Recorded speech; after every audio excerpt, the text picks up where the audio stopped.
Έλα να φτιάξουμε μαζί έναν ανθισμένο κήπο. Νομίζω ότι χρειάζεται μια ανοιξιάτικη νότα τώρα που φθινοποριάζει. Βάφω λοιπόν τον καμβά μου με ένα σκούρο μοβ χρώμα. Θα το στεγνώσω πάρα πολύ καλά και θα έρθω στη συνέχεια να κάνω τη σύνθεση με τα υπέροχα στοιχεία από τα καλούπια της Iod και της Lablance.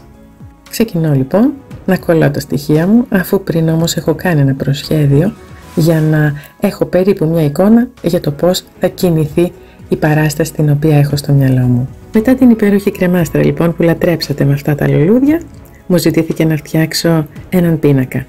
Οπότε λοιπόν κινήθηκα σε αυτό το σκεπτικό και έρχομαι να τοποθετήσω σιγά σιγά τα τριαντάφυλλα, τα υπέροχα αυτά τριαντάφυλλα από τα καλούπια της Iod. Έτσι λοιπόν θα αρχίσω κομμάτι-κομμάτι τη σύνθεση από τα μπουκέτα, τα οποία θα αποτελέσουν και το κυρίαρχο στοιχείο αυτού του πίνακα. Ο πίνακας μου αρχίζει σιγά σιγά να παίρνει τη μορφή που είχα φανταστεί, αυτό που ήθελα δηλαδή, οι συνθέσεις έχουν γίνει, τα στοιχεία μου έχουν κολληθεί και θα έρθω στη συνέχεια να περάσω κρακελέ ενός συστατικού. Αφού τελείωσα με το κρακελέ, τη στέγνωσα πάρα πολύ καλά και έρχομαι να κάνω την περίμετρο της κορνίζας μου με το ίδιο μοβ χρώμα που έχω βάψει και τον υπόλοιπο πίνακα. Η συνέχεια θα έρθει με το αγαπημένο για μένα Vintage Beige, ένα πολύ ωραίο χρώμα της Pentart, το οποίο φυσικά θα βρείτε στο χειροκάματο μαζί με όλα τα προϊόντα της Pentart και της Tamperia.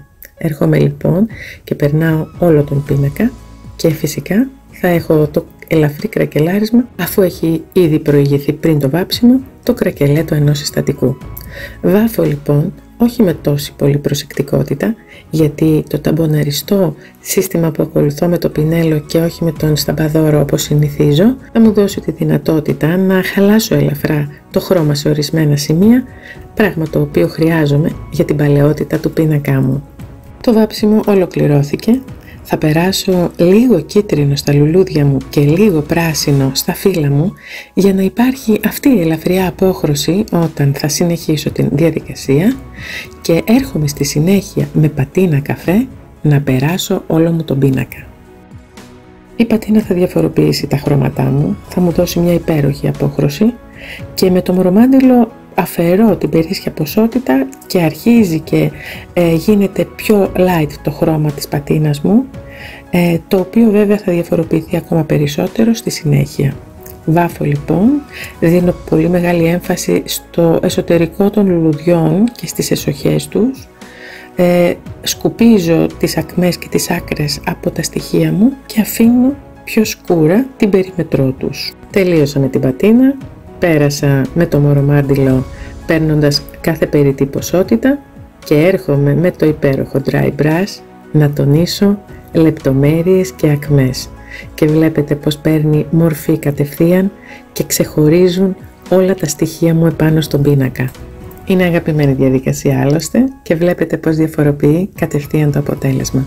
Τελευταία πινελιά, ένα υπέροχο ραμπόν από τη συλλογή της Lablance και ο πίνακάς μου είναι έτοιμος να υποδεχθεί γεμάτος λουλούδια ετούτο εδώ το φθινόπωρο. Είμαι η Claire V και είμαι εδώ για να ταξιδεύουμε παρέα σε υπέροχα δημιουργικά ταξίδια.